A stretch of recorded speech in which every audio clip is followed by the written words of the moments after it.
My G!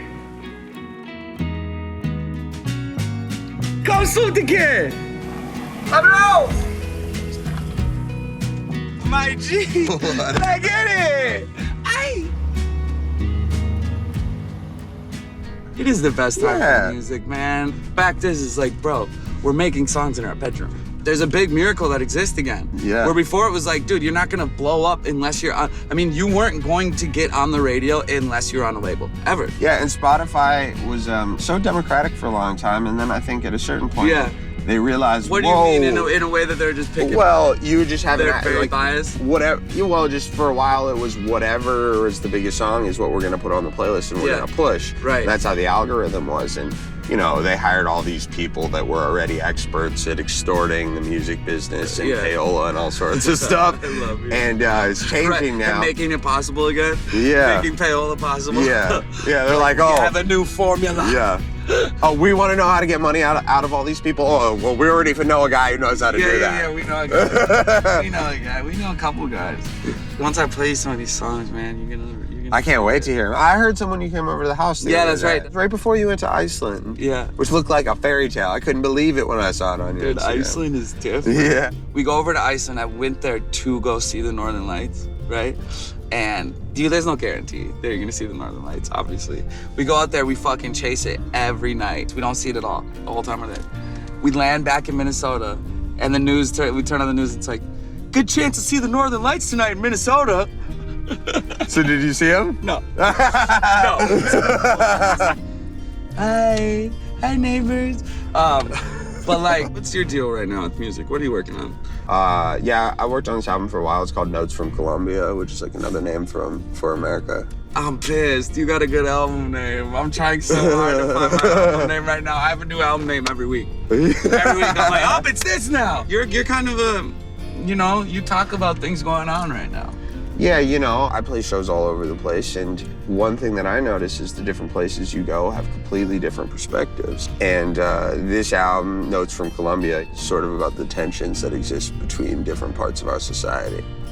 You're a whole nother kind of intelligence that intrigued me, because I know you're very tapped into like what's going on in the world, whereas like I'm like just now starting to be like, all right, I should probably fucking tap in with a little politics about what the fuck's going on. Yeah. You know? Yeah. I mean, I'm like literally like really late to that show. Well, I mean, look, here's the thing about politics. People like football. Politics is actually the greatest game ever made because the winner gets dominion over all of humanity.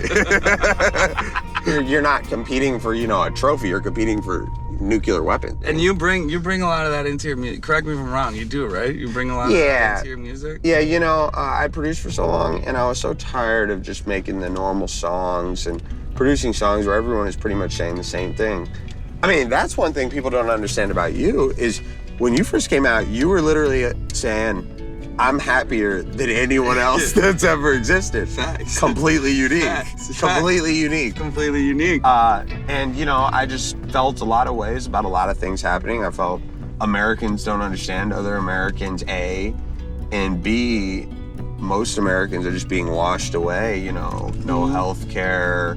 Opioid addiction is something they don't really talk about in the press, but at least not that much, but more Americans have died in the last, I can't remember the exact statistic, but like 2 years than in all of World War II put together, just from these horrendous pharmaceutical families, And they did a lot of work to just, you know, have bodies on their hands. Like, there is a time right now in the world where there needs to be an open conversation about, like, the future. Yeah.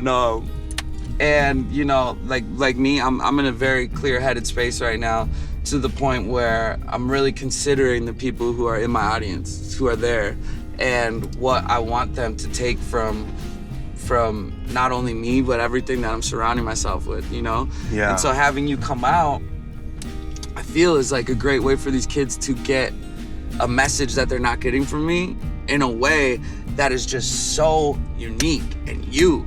And like, bro, I'm sorry, I don't want to go hear these like, look, I love Rage Against the Machine, but beyond that, like political bands and all that shit, it kind of irks me, bro. It's never been my thing. But like, I feel the sense of politics in your music without being forced into it. Well, yeah, I try not to talk about politics, right? So, but I feel the sense of like change and talking about things that are going on in your government. It's the emotions that have to do with it. It's the toll on the human heart. I want to be for every American. It's like a non-biased way of making change. Yeah. You know what I'm saying? Yeah, and you know, we have so much power as Americans. I mean, we come from the most powerful country in the entire world. And if ever we're to create a more moral world, a world where we have more compassion, it could only start here. I know, just by knowing you, that like you are the epitome of like eclectic.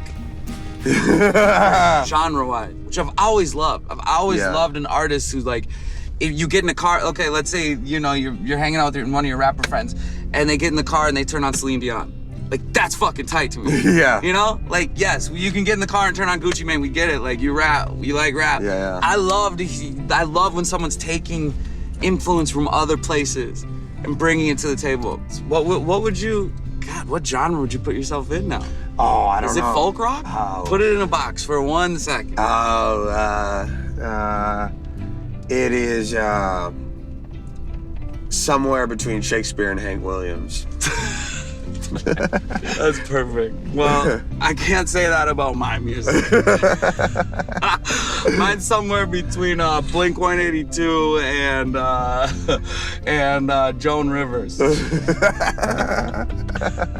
Your music reminds me of the old carnival, which I say I love that. with the most respect. I love that. Before they made the carnival what it is now, but Bro, while it was still the freak show. I fucking hate you so much. What? You're so perfect, bro. You are a relic, bro. I really challenged myself so hard on this album. Yeah. Like so hard, bro. I can't wait. Really? Yes. Which way do you think you've challenged yourself the hardest? Oh man, making every project before this one was like, ultimately at the end of the day, pretty fucking easy. Really? Yeah, it was me being me. There wasn't much space for me to ever be like, look, this is where I'm at right now. Is like, I have to rise up, bro. Like, I have to take it to the next leagues. You know what I'm saying? I'm very grateful for where I'm at, for what I've done to get me here, and that, like, I'm self-sufficient. I can take care of my family. Like, yeah. I'm good. Important things, yes. I love it. I fucking love it. I can make music every day. But that being said, like, I need to reach as many people as I can. Yeah. Like, I got to. I have to. Yeah, I have that's exactly how I feel. I know what I have going for me. With this album, I'm specifically keeping that in mind, that like, what's the one thing that I was kind of not touching on before, I think the most, was overall relatability. Right? Yeah. If I'm like, I'm the happiest motherfucker in the world, blah, blah, blah. Like, it's not that relatable. Right? Yeah. It's really not. And so I had to find a way. Oh, because most people aren't that happy. Because most people are like, I can't do that. Yeah. A lot of people get in the headspace of like, I can't do that. I'm gonna really, really, really put my money where my mouth is, like, and show people, like, I've gone through it in the last 6 months. It was like a tipping point. I had to be able to prove to myself that, like, no, I really am, like, fucking really happy. I have really great energy. I love being alive. Life is worth living. Like, I see how worth it is to go through the things that really hurt you. Opening up and talking about trauma from your past. That reminds me of a sentiment by a British poet, I think in about the 16th century, and he was also a priest, and he went by the name of John Donne. And he opens up the poem, "Batter my heart, three-person God," asking for God to destroy him because he found so much beauty in that pain. Right. That's such a motherfucker. That's perfect. Ladies and gentlemen, thank you for riding along with us. My name is Masa, and this is the legendary Pablo Dylan. We're going on tour March 1st to April 13th, all around this United States of America. We better see you there. Come ride around in a car with us. Yeah.